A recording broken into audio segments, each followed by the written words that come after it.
회복을 위한 첫걸음. 여러분 여행 좋아하세요? 여행에는 여러 목적이 있겠죠? 저는 개인적으로 여행은 쉼과 휴양을 추구하고 그렇게 그 목적으로 여행을 가는 것 같아요. 제가 작년 여름 휴가를 부산으로 갔어요. 전라도 사람이라 경상도와 이렇게 가까이 할 기회가 없는 거예요. 부산을 한번 가고 싶어서 이제 비행기를 타고 갔어요. 제주도 외에 국내에서 비행기 타고 어디를 가본 적은 또 처음이었던 것 같아요. 여행을 가는데 이제 아내랑 딸이랑 여행을 가는데 처음으로 차를 안 끌고 그냥 맨몸으로 짐을 꾸려서 떠나는 여행을 갔습니다. 참 좋았어요. 첫날은 참 좋았습니다. 해운대 바다도 보고 너무 좋았어요. 그런데 둘째 날부터 조금 힘든 게 숙소를 기점으로 이제 모든 것을 이제 편히 이동 수단 없이 맨몸으로 다녀야 되니까 이게 굉장히 불편하더라고요. 애가 있죠. 또 애가 있으면 짐이 많아요. 짐을 들죠. 그거 다 누가 들어야 될까요? 제가 드는 거예요. 그러니까 여행이 아니라 고행이다, 이런 마음이 들면서 그렇게 힘들게 다녔던 기억이 있습니다. 여행의 목적이 분명히 쉼인데 여행을 갔다 오면 더 힘들고 더 쉬고 싶은 거예요. 그래서 제가 3박 4일 여행을 하고 금요일은 하루는 온전히 쉬거든요. 그랬던 기억이 나는데 오늘 배경 자체가 이스라엘이 큰 기나긴 여정을 마치는 이 마지막 부분에 대한 이야기거든요. 이스라엘이 여행을 떠났다 돌아왔습니다. 지도를 한번 보겠습니다. 페르시아에서부터 고레스 칙령에 의해서 고국 이스라엘로 돌아오게 되는데 그 거리가 1400km예요. 무려 4달간 쉬지 않고 왔습니다. 뭐 타고 왔을까요? 걸어왔죠. 당연히 걸어왔습니다. 그런데 이들이 그냥 맨몸으로 걸어온 것이 아니라 일장에 보니까 수많은 가축과 짐승을 끌고 왔어요. 뿐만 아니라 페르시아 사람들이 금, 은, 폐물 엄청 주는 몇백 톤의 그 금부치들을 이고 왔단 말이에요. 여러분 4개월 동안 이런 긴 여정 끝에 이스라엘 백성들이 고국 땅으로 돌아와서 각기 자리 처소로 들어왔는데 피곤할까요? 안 피곤할까요? 굉장히 피곤하죠. 격하게 아무것도 하고 싶지 않았을까. 그런데 그럴 수 있나요? 이스라엘 땅에 와보니까 모든 것이 다 황폐화돼서 이제 새롭게 시작을 해야 됩니다.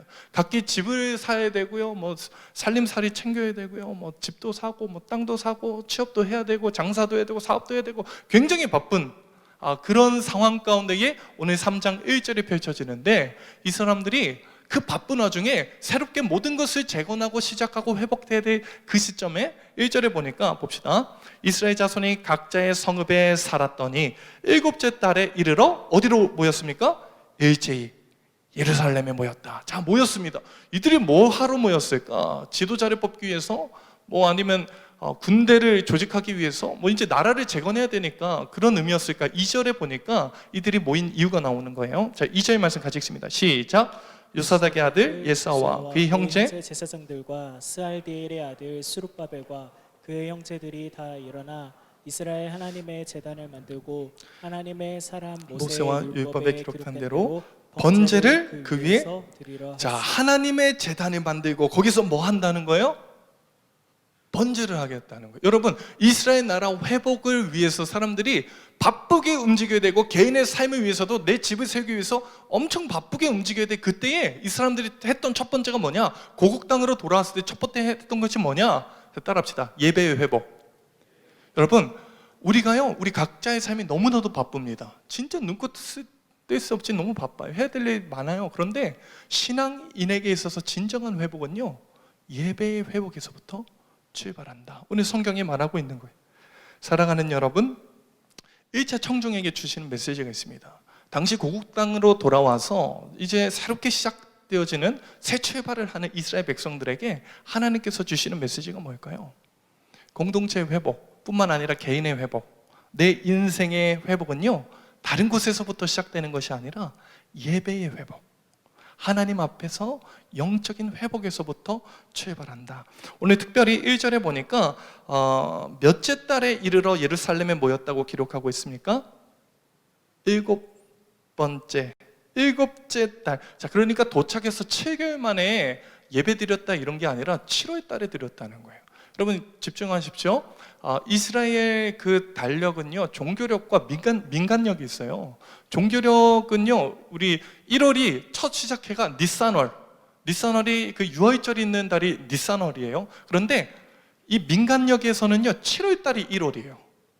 다시요. 이게 조금 복잡한 얘기긴 한데 디스리월이라고 해서 민간 행정력으로는요, 7월 달이 첫 해의 시작점이라는 거예요. 그래서 지금도 그렇습니다. 로시 하샤냐라고 해서 이스라엘에서는요, 7월 달이요 1월로 칭해지는, 그때 되면 백화점 세일, 지금도 그래요. 10%씩 막 세일하고, 그때 우리나라 설날 개념이 이 7월 달에 있는 것이 이스라엘 나라 문화의 특징인 거예요. 그러니까 일곱째 달에 사람들이 예루살렘으로 모였다, 이 말은 뭐예요? 새해 첫날, 설날에 해피 뉴 이어 때 모였다는 거예요? 하나님 앞에 모였다는 거예요. 여러분, 해야 할 일이 너무 많은 그때, 새롭게 시작하고 새 출발을 해야 될 그때에 이스라엘 백성들이 가졌던 첫 번째 다짐과 목적은 뭐냐면, 나의 첫 시간에 하나님 앞에 내가 온전히 예배하겠다. 삶의 우선순위의 문제인 거예요. 여러분, 이들에게 있어서 정말 해야 될 일이 많았고 너무 바쁜 일이 많았지만 그 모든 것을 내려놓고 새해 첫날에 하나님 앞에 나아갔다는 것은요, 삶의 우선순위의 문제라는 것입니다. 사랑하는 여러분, 주일은, 우리가 예배드리는 날은요, 세상 사람들은 일요일이라고 하잖아요. 주말이라고 해요. 마지막이라고 말하면. 그런데 우리 그리스도인들에게 있어서 주일은요, 그 주의 첫날이에요. 첫날을 하나님께 드리고 그 하나님 안에서 누리는 그 기쁨과 힘과 능력으로 나머지 날들을 살아가는 거예요. 사랑하는 여러분, 하나님 앞에 드려지는 그 첫 시간을, 여러분 이 시간 정성스럽게 하나님 앞에 드려지는 저와 여러분들에게 간절히 소망합니다. 아무리 바빠도 모든 것을 다 제쳐놓고서라도 해야 될 것이 뭐냐면 하나님 앞에서 예배함이라는 것이죠. 자, 오늘 이스라엘 백성들은 특징적으로 예루살렘에 모였다, 성경이 말하고 있습니다. 여러분, 되게 비효율적인 거예요. 사람들이 각기 처소에서 예배드려도 되지 않나요? 각자 가정에서 예배드려도 되지 않아요?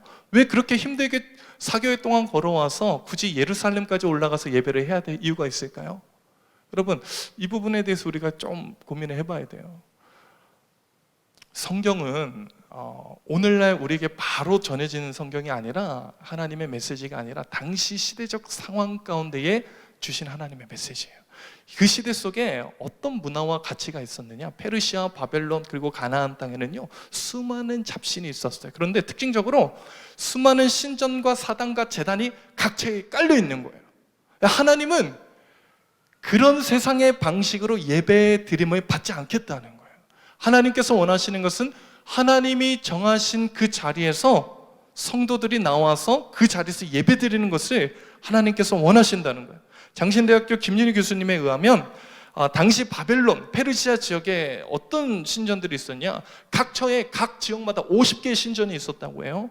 특별히 아시타르 여신, 부와 풍요와 다산의 여신이에요. 한번 사진 보여주시겠어요?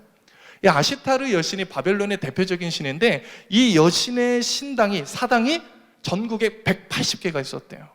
그리고 이 페르시아에는 하위신과 상위신, 이 개념이 다른데, 하위신이 몇 명 있어요. 이기기라는 하위신이 300개의 단이 그 페르시아 지역에 있었고, 아눈나키라는 그 상위신이 전국에 1200개의 단을 쌓고 있었대요. 그러니까 모든 전국에 우상 신전으로 천지빛깔이 막 넘쳐 흐르는 거예요. 사람들이 자기의 편의에 따라서 자기 시간과 자기의 여건에 맞게 가가지고 거기서 예배 드리면 되는 거예요.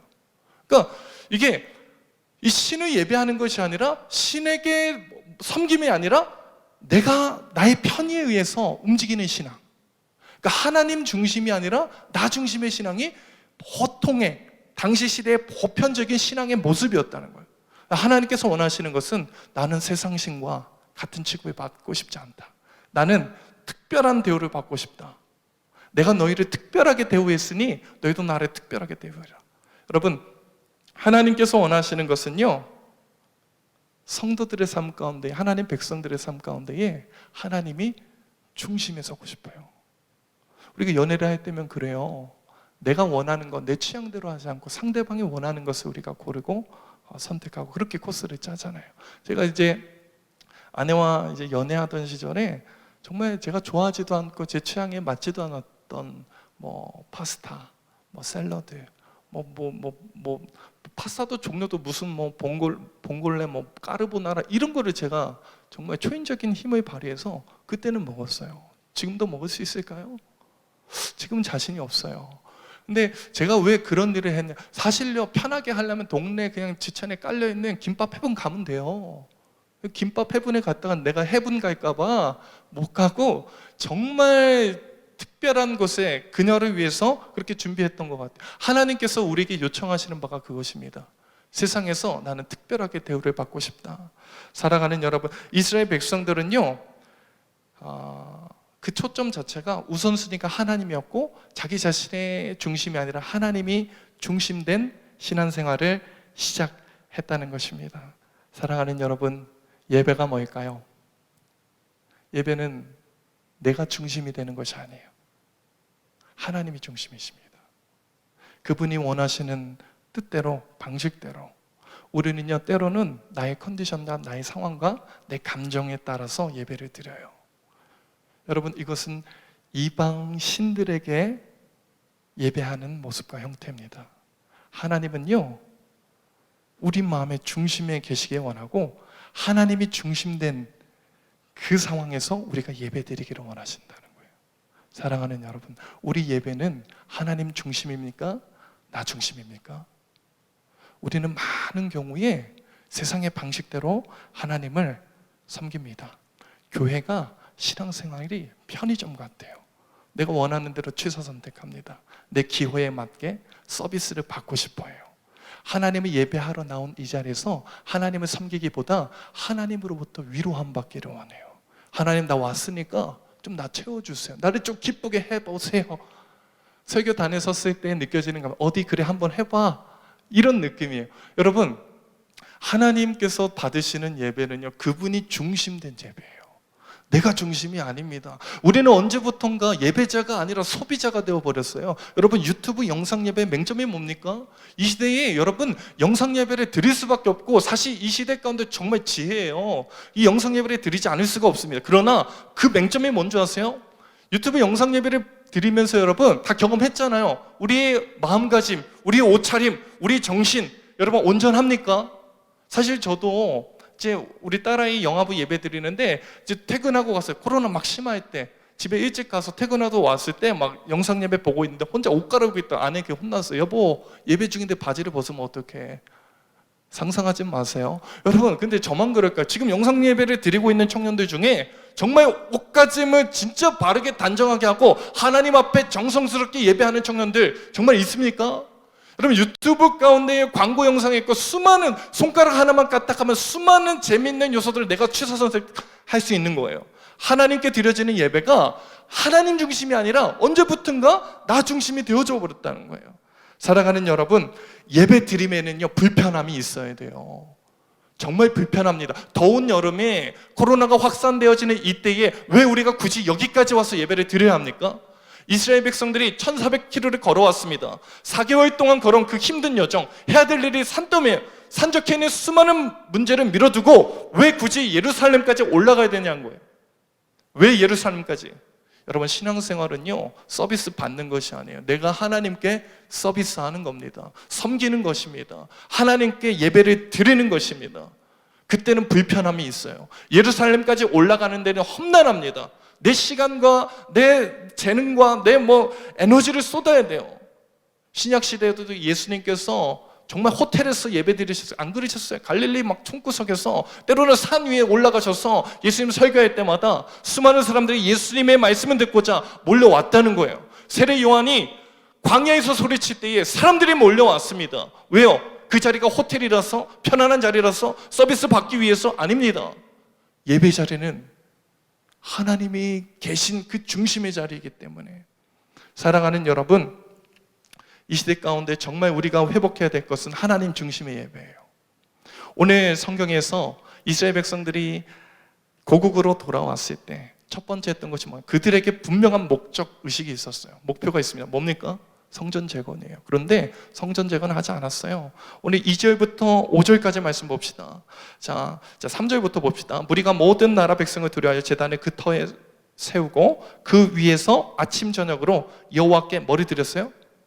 번제가 회복됐죠. 4절에 보니까 기록된 대로 뭐를 지켰어요? 초막절을 지켰습니다. 5절에 보니까 그 후에 항상 드리는 뭐예요? 번제와 초하루와 여호와의 모든 거룩한 절기. 하나님 앞에 성전을 재건하는 것이 먼저가 아니더라고요. 여러분 여기 집중해야 됩니다. 우리가요 방향성에 때로는 잘못될 때가 있어요. 사역이 먼저인 경우가 많아요. 하나님 섬기는 어떤 모습이 나의 드러나는 행실이 먼저일 때가 많아요. 여러분 성경은요 우리 이스라엘 백성의 회복과 이스라엘 나라 회복은요 다른 곳에서 먼저 있지 않았습니다. 예배 회복에서부터.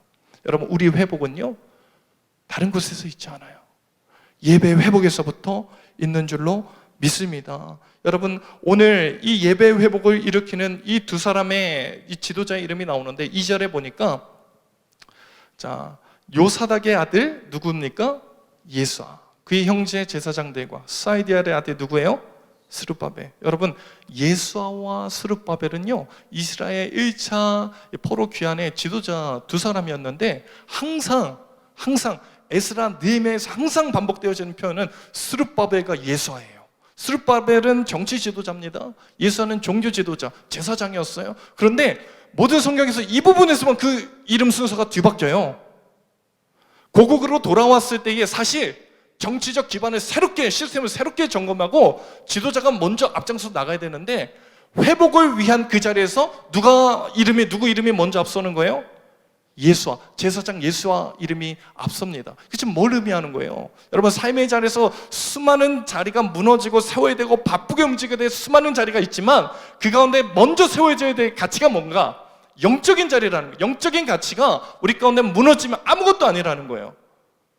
여러분 이스라엘 백성에게 있어서 성전이 없어서 망했을까요? 그들이 70년 동안 포로 생활했던 것이 성전이 없어서 그랬을까요? 아니요. 솔로몬 성전이 휘황찬란하게 너무나도 멋지게 있었어요. 그러나 그들이 어디서 실패했습니까? 예배에서 실패했어요. 다른 데가 아닙니다. 이스라엘이 성전이 없어서 망한 것이 아니라 예배의 실패가 곧 이스라엘의 실패로 그렇게 귀결됐잖아요. 역사가 증명하고 있습니다. 그런데요 이스라엘의 회복이 어디서부터 회복됩니까? 예배에서부터예요. 예배의 회복이 이스라엘의 회복, 예배의 실패가 이스라엘의 실패. 그것을 오늘 우리에게 적용한다면 우리 각자의 신앙인의 삶 가운데에 오늘 드려지는 이 예배가 하나님 앞에 온전히 드려지지 못한다면 여러분 우리의 삶은요 무너질 수밖에 없어요. 속절없이 무너집니다. 내가 가진 지위와 위치와 신앙의 경험 아니요 그게 아닙니다. 무조건 무너지게 돼 있어요.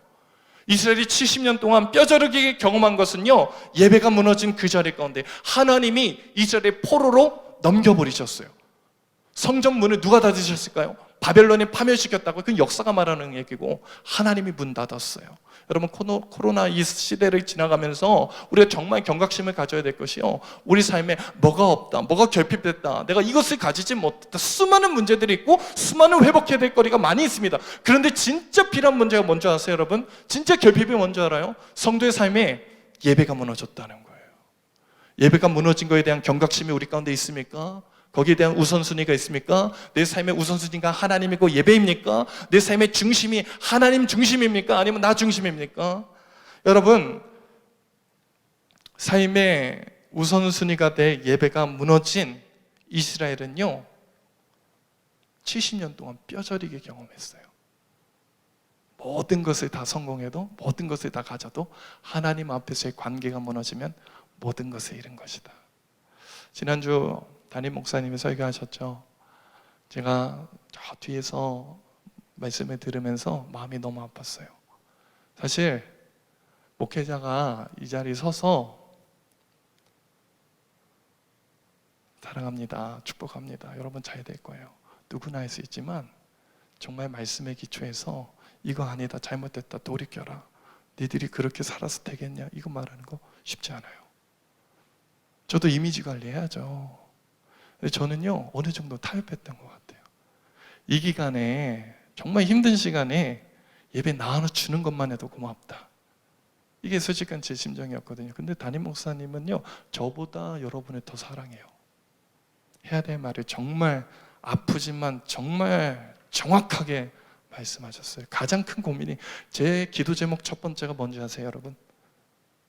우리 딸, 우리 가정, 우리 와이프, 내 미래 아니에요. 청년부 예배를 위해서 저는 항상 새벽마다 그거 먼저 기도해요. 그런데요, 답이 없는 거예요. 특단의 조치를 취했습니다. 뒤에서 5자리 폐쇄하자. 여러분, 이것이 어떤 강제성을 시스템에 돌려서 뭔가를 해보겠다는 것이 아니라 하나님 앞에서 중심을 회복하자는 몸부림이에요. 여러분, 이 시대 가운데 정말 하나님의 받으시는 그 화려한 성전 말고, 화려한 예배 말고 하나님이 중심된, 하나님이 우선순위 된 내 삶의 첫 자리에 하나님의 시간인 그 예배 회복이 여러분 우리 안에 회복되어지기를 간절히 소망합니다. 여러분, 이스라엘 백성은 디스리월 7월, 그러니까 새해 첫날 첫 시간에 하나님께 드렸어요. 가장 우선순위를 하나님께 드렸다는 거예요. 살아가는 청년 여러분, 도전합니다. 이번 주 수요 새벽기도 다시 시작하려고 해요. 시기가 시기인 만큼 굉장히 민감하고 어렵다는 거 잘 압니다. 여러분, 모여서 교제하지는 않고 우선 테이크아웃으로 여러분 간식을 준비할 것입니다. 믿음으로 30명 정도 올 것이라 제가 임원들에게 마련했어요. 여러분, 본당 6시에 매일 월요일부터 금요일까지 이 자리에서 새벽기도 합니다. 너무 감사한 것은 제가 얘기 푸시하고 막 강압적으로 하지 않았는데 한 10명 정도 되는 청년들이 이 자리에 흩어져 앉아서 새벽마다 기도하더라고요. 거기서 소망을 보는 거예요. 사랑하는 여러분, 우리의 회복은 다른 데서 있지 않아요. 이스라엘의 회복은 예배 회복에서부터 시작되었습니다.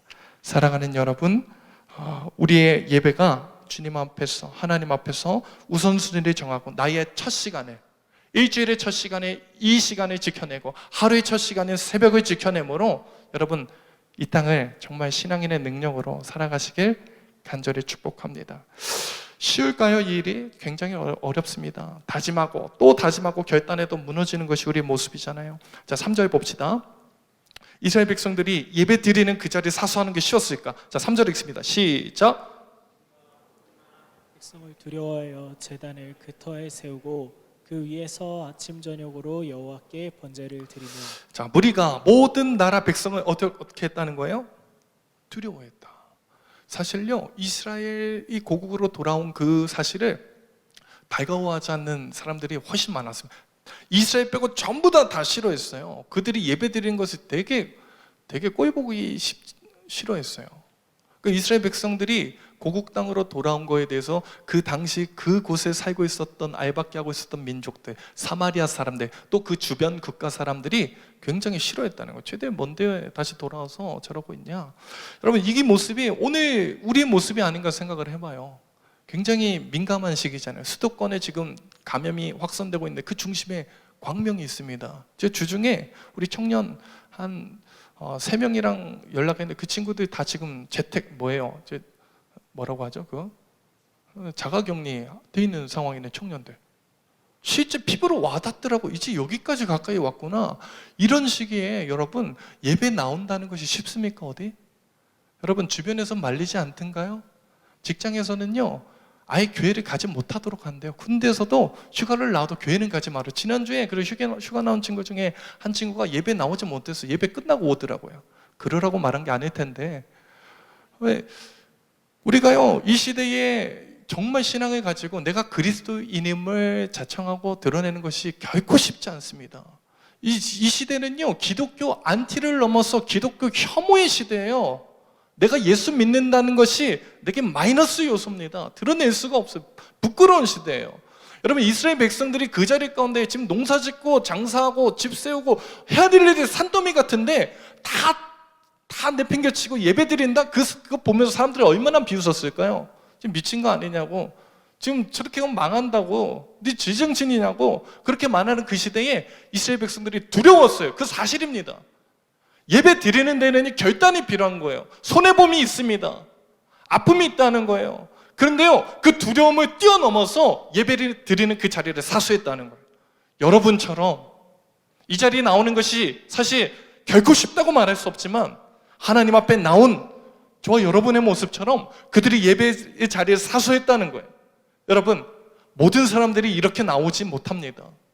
모든 사람이 하나님 앞에 나의 것을 희생하고 헌신하지는 못해요.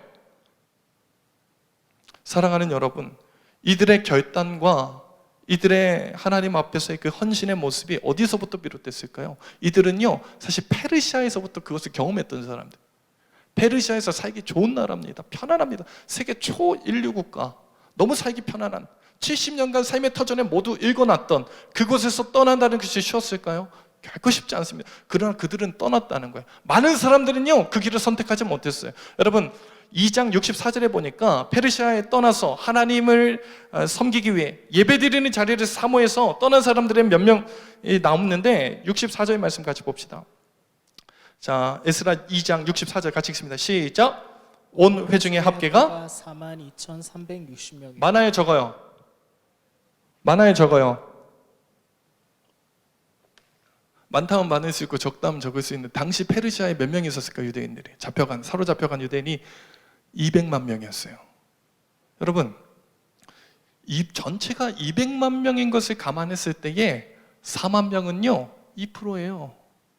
하나님의 백성들이 바벨론에서 살아가는 그 시대 가운데에 다시 하나님의 그 예배 자리를 사모해서 그 자리를 뛰쳐나올 수 있는 사람이 2%라고요.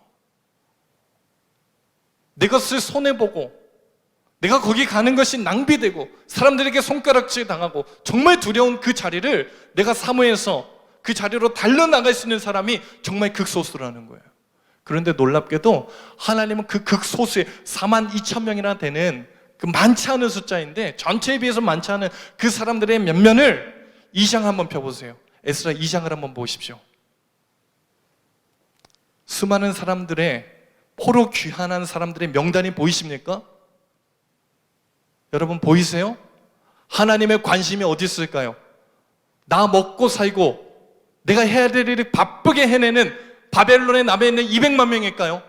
196만 명의 그 남아있는 백성일까? 아니요. 하나님의 관심, 하나님의 초점은 하나님을 위해서 예배의 자리에 사모해서 나오는, 기꺼이 손해보기를 자청하는, 하나님을 섬기기 위해서 내가 낭비하기를 자청하는 그 백성들을 향해서 하나님의 초점이 있다는 거예요.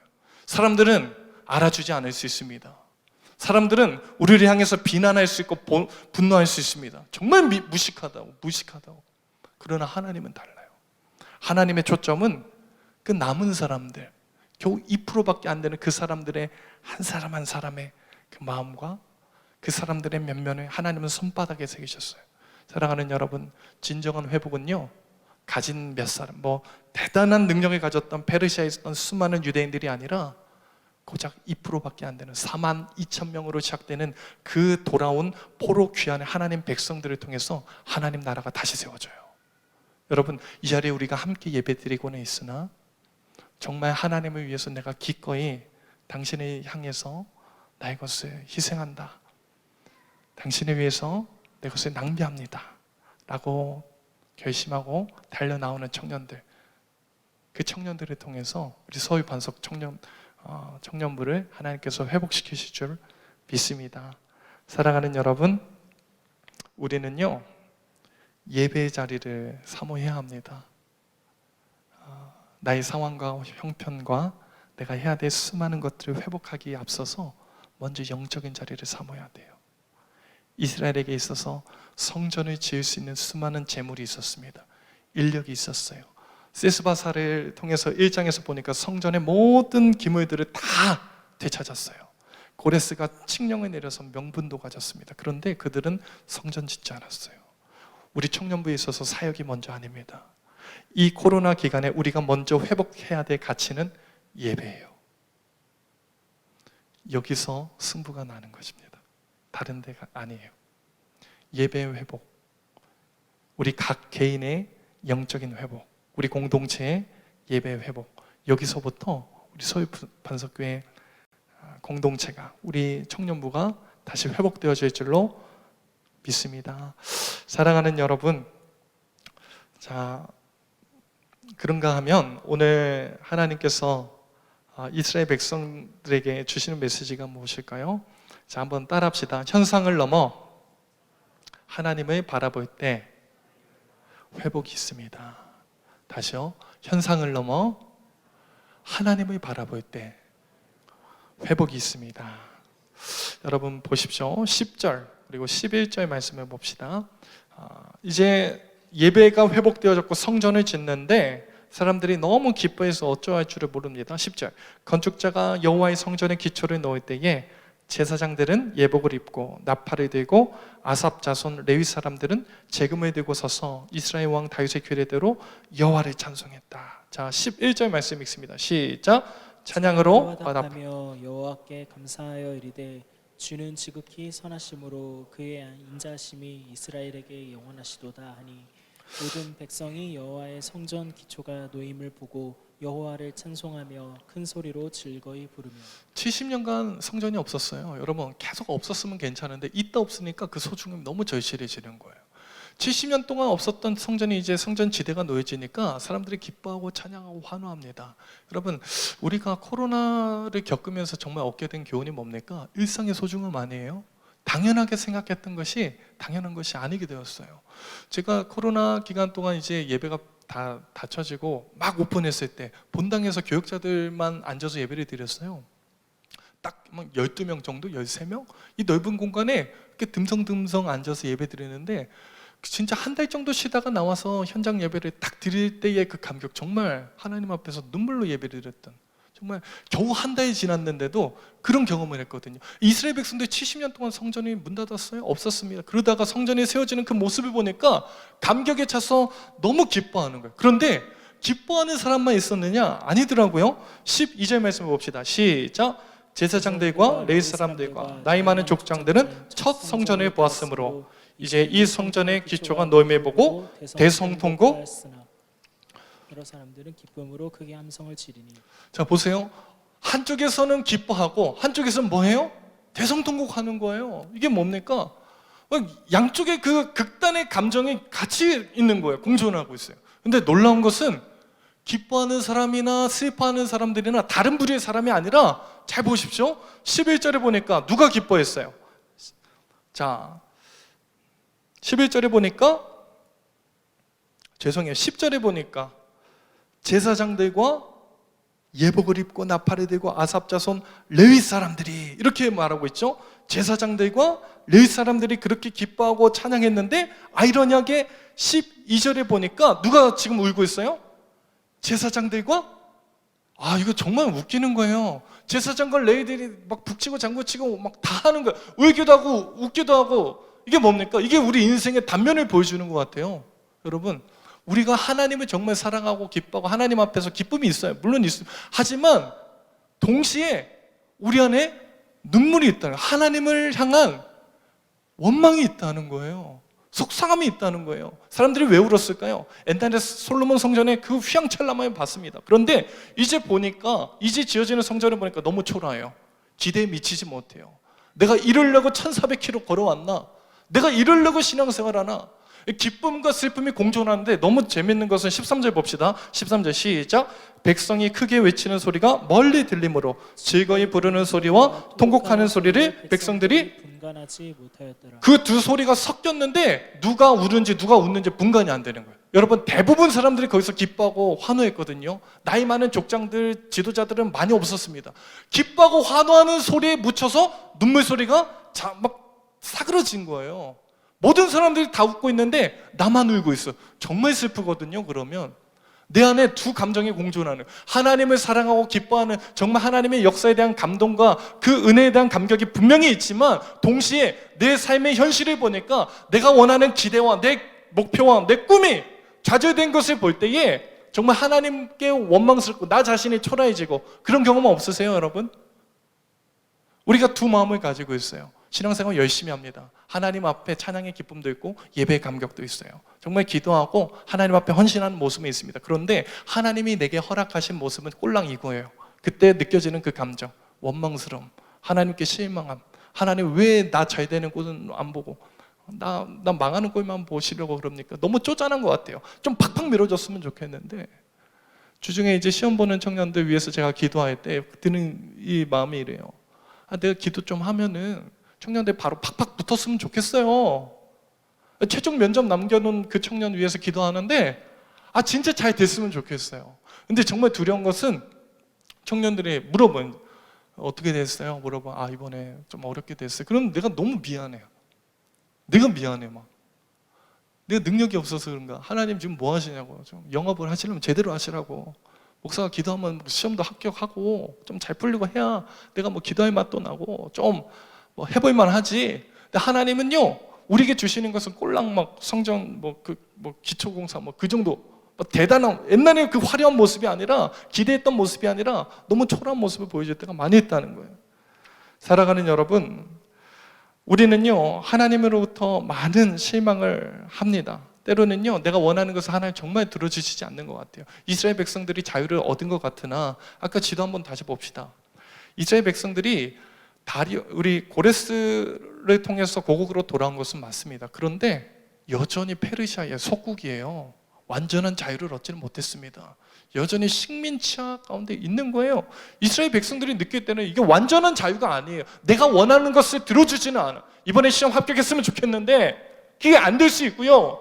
이번에 좀 소개팅이 잘 돼가지고 좀 좋은 결실이 있었으면 좋겠는데 내가 원하는 사람이 나오지 않아요.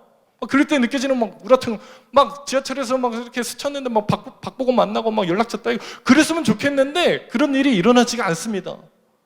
여러분, 우리가 이 땅에 살아갈 때에 정말 남들이 알지 못하는, 사람들이 분간할 수 없는 울음이 내 안에 있어요. 이 자리에 있을 때 보면은 다 괜찮아 보이죠? 다 웃고 있고 괜찮아 보이, 나이스해 보이는데 사실은요 모두가 웃는 가운데 나 혼자 흘리는 눈물이 있다는 거예요. 사랑하는 여러분, 이 두 부류의 사람들의 공통점과 차이점이 있습니다. 두 부류의 사람들이요 바라본다는 것 자체는 동일해요. 자, 봅시다. 11절에 보니까, 하반절 봅시다. 11절 하반절 보니까 모든 백성이 여호와의 성전 기초가 놓임을 어떻게 했습니까? 봤어요. 보고 기뻐했습니다. 12절에 보니까 제사장들과 레위 사람들과 나이 많은 족장들은 첫 성전을 보았으므로 이제 이 성전 기초가 놓임을 뭐 했어요? 보고. 똑같이 보고 기뻐하고, 보고 대성통곡하고. 이게 다르거든요. 객관적인 사실을 보면서 사람들이 느끼는 감정이 다른데, 여러분 보세요. 첫 번째 울던 사람들의 특징은 그것을 현상만 보는 거예요. 현상만 보는 거예요. 기초공사 된 거 보면은 우리 아파트 건설 현장 가보면 알잖아요. 뼈대만 남아요. 지금 뼈대도 세워지지 않았어요. 그냥 땅만, 기초만 지금 닦아놨어요. 얼마나 볼품 없습니까? 그거 보니까 눈물 나는 거예요. 옛날에 라떼는 말이야, 라떼 하면서 옛날에 그 화려했던 성전, 그거에 비하면 너무 초라해. 내가 원하는 것이 이루어지지 않았어. 하나님은 내 편이 아닌가 봐. 날 사랑하지 않나 봐. 내가 기대한 것은 아무것도 이루어지지 않나 봐. 현상을 보면서 대성통곡하는 사람들, 기뻐하는 사람들은요 그 현상을 보면서 그 현상 너머에 계신 하나님을 보더라고요. 자, 10절 말씀, 11절 말씀 봅시다. 11절 말씀 같이 큰 소리로 읽습니다. 시작. 찬양으로 화답하며 여호와께 감사하여 이르되 주는 지극히 선하심으로 그의 인자하심이 이스라엘에게 영원하시다. 보세요 여러분, 그 사람들이 봤던 것은 성전 기초가 아니에요. 영원하신 하나님을 봤어요.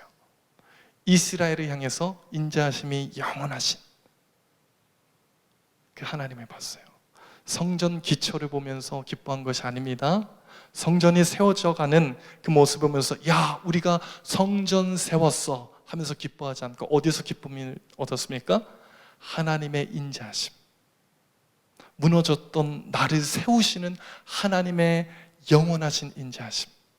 이스라엘이 70년 동안 포로 생활했고 사로잡혔던 그들, 죄와 사망의 권세에 묶여있던 그들, 하나님을 떠나버렸고 우상 숭배로 점철되었던 하나님 백성이라고 도무지 부를 수 없는 그들을 불러내시고 다시 모으시고 하나님 백성 삼으시고 그 자리에 심으시고 인도하시는 신실하신 하나님을 바라볼 때의 찬양이 나오더라고요. 여러분, 객관적으로 봤을 때 우리 삶을 보면은 정말 찬양하기 어려울 때 많아요. 내가 기대했던 모습에 10년 전에 내가 꿈꿨던 나의 삶이 전혀 아니에요. 내가 계획하고 꿈꾸고 소망했던 모습이 아닙니다. 고작 성전 기초만 놓은 것 같은 객관적인 그 사실 속에서도 내가 원하는 대학에 가진 못했을지라도 내가 지금 노력해도 취업이 되지 않고 취업 시장에 얼어붙은 이 시장 가운데 정말 너무 힘들고 괴롭고 내 미래가 막막한 이 현실 속에서도 그 현실을 바라보면 답이 없지만 그 현상 넘어, 현실 너머에 계신 하나님의 인자하심을 볼 때, 보이는 가치가 아니라 보이지 않는 하나님의 사랑을 마주할 때 우리는 거기서 회복을 경험한다는 거예요. 여러분, 성전이 세워져서 기쁜 것이 아닙니다. 하나님이 우리를 세워가심에 우리는 기뻐할 수 있는 거예요. 그 하나님의 영원하신 인자하심이 있기 때문에 우리는 여전히 소망을 품을 수 있는 것입니다. 여러분, 보이는 가치를 따라가면 항상 실망해요. 하나님, 날 사랑하는 거 맞나요? 날 사랑하시면 적어도 이러면 안 되죠. 이 딸이 4살이 되다 보니까 아빠하고 이제 언쟁을 해요. 뭐라고 하나, 아빠 안 사랑해. 이게 주특기예요. 어젯밤에 한 12번 들은 것 같아요. 왜 안 사랑할까? TV 안 보여주면은 안 사랑한대. 아빠 안 사랑해. TV 보여줘. 안 돼.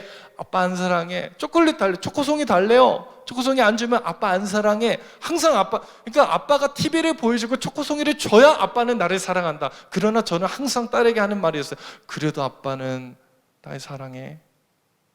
아빠는 그래요. 우리가 볼 때는 하나님이 적어도 사랑하시면 이러면 안 돼요. 성전 기초공사 이따위로 이만큼만 만들어 놓으시면 안 되는 것입니다. 그런데 하나님 그럼에도 불구하고 날 사랑하세요. 여러분, TV 많이 보여주면 안 돼요. 초코송이 먹으면 초코뚱땡이 돼요. 그래서 안 주는 거예요. 여러분에게 그것이 필요하면 주실 수 있으나 때로는 그것을 멀리 하시고 너무 유보하시고 안 주시는 데는 다 이유가 있기 때문에 그렇다는 거예요. 우리가 바라봐야 될 것은 보이는 가치가 아니라 보이지 않는 영원한 하나님의 인자하심, 이스라엘을 향한, 이스라엘이 도대체 무엇인데, 제가 말씀 묵상하다 수요일쯤인가요? 저기 진리잠에 앉아있는 저쯤에서 제가 새벽에 기도하는데 이게 은혜가 막 물밀듯 오는 거예요. 하나님의 은혜가, 자 보세요, 11절에 보니까 찬양으로 화답하며 여호와께 감사히 이르되 주는 지극히 선하심이라. 그의 인자하심이 누구에게? 이스라엘이 도대체 뭔데? 이스라엘이 과연 누군데? 사랑받을 자격이 있어요? 제가 너무 감격스럽더라고요. 이 문구가 이스라엘에게 영원하시다. 그 인자하심이. 여러분, 우리는 사실 객관적으로 봤을 때 사랑받을 만한 사람 아니에요. 그럼 울고 자빠져 있는 그들, 기뻐하는 그들 한데 모여서 하나님을 예배하는 그 자리에 서 있습니다. 그것이 은혜예요. 내가 지금 울고 있습니까? 내가 원하는 소망과 꿈이 이루어지지 않아서 하나님 원망하고 있어요? 여러분, 한 가지 기억하십시오. 내가 울고 있는 그 자리도 하나님 품 아니라는 거예요. 내가 하나님에게 지금도 안겨있다는 사실이에요. 하나님 나 사랑하지 않는 것 같은 지금 이 순간에도 하나님이 나를 끌어안고 있습니다. 이들은 하나님의 인도하심 가운데 자빠져 울고 있어요.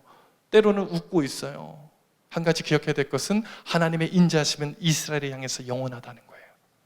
이 사실이 보여집니까? 보이는 가치로 하나님의 사랑을 평가해서는 안 됩니다. 무화과나무 잎이 마르고 포도나무 열매 없고 감람나무에 서출이 없고 외양간 송아지가 없어도 내 삶의 결핍투성일지라도 나는 여호와로 인해서 기뻐한다. 구원의 하나님으로 인해서 내가 즐거워한다. 하박국의 선언, 그 고백과 같이 우리의 고백이 그렇게 돼요. 내가 원하는 꿈이 좌절됐어. 내 계획이 코로나 때문에 완전히 어그러졌어. 취업이 안 돼. 원래 어려운데 더 어렵대잖아요. 무슨 고깃집 알바하는데 300대 1이 뭡니까? 어떻게 살라는 거예요? 그 상황 가운데 여러분, 객관적인 사실과 보여지는 현실을 바라볼 때는 우리는 자빠져서 대성통곡할 수밖에 없어요. 어디 회복이 있습니까? 보이는 것을 넘어서 현상을 넘어 계신 하나님의 인자하심을 마주할 때. 보이는 것 보면서 기뻐하는 것은 누구나 할 수 있지만 보이지 않는 하나님 보면서 기뻐할 수 있는 것은 누구나 할 수 있는 일이 아닙니다. 사랑하는 여러분, 말씀을 줄여 마칩니다. 여러분, 우리 현실 속에서 하나님의 사랑을 발견하십시오. 보이는 것으로 기뻐하고 즐거워하고 슬퍼하고 그러지 말고요, 하나님 때문에 기뻐하십시오. 지금 이 순간에도 하나님이 나와 함께 하시고 그 인자하심은 나를 향하고 있습니다. 그것이 보여지십니까? 이스라엘 백성들은 하나님의 부르심 앞에 서 있습니다. 지금 울고 있든 웃고 있든 상관없이 하나님의 인도하심 안에 1400km를 넘어와서 지금 고국 이스라엘에 와 있습니다. 여러분, 지금 내가 이 자리에 앉아 있는 것이 하나님의 은혜예요. 하나님의 은혜예요.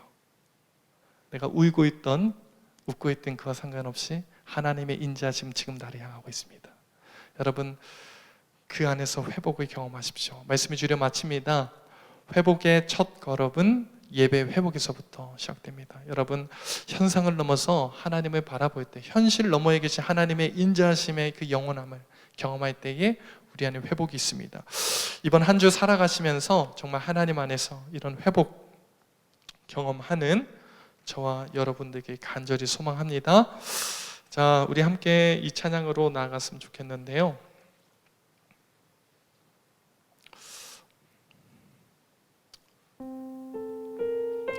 이스라엘 백성들은 사실 예배할 수 없는 상황입니다. 예배 드리지 못할 이유가 훨씬 많아요. 예배 드릴 이유는, 모여야 할 이유는 없었습니다. 그러나 그들은 만사를 다 들쳐두고서라도 예배의 회복 그 한 가지에 목말랐어요. 7째 달에 예루살렘에 모여서 하나님께 예배했습니다. 여러분, 우리가 지금 회복해야 될 것은 다른 것이 아닙니다. 빨리 치료제가, 백신이 개발돼서 코로나가 종식되어지는 것이 회복이 아니라 예배의 회복이 우리에게 더 필요한 거예요. 자, 우리 이 시간 이 찬양으로 나갈 때 하나님 부르신 곳에서 내가 예배합니다. 당신의 영원하신 그 인자하심을 경험하게 하옵소서. 나를 부르신 자리가 내가 눈물을 흘리고 슬퍼하고 아파하는 자리일지라도 현상을 넘어 당신의 풍성한 인자하심을 경험하는 이번 한 주가 되게 하옵소서. 나의 인생이 되게 하옵소서. 우리 이런 마음으로 함께 고백합시다. 따스한 성령님,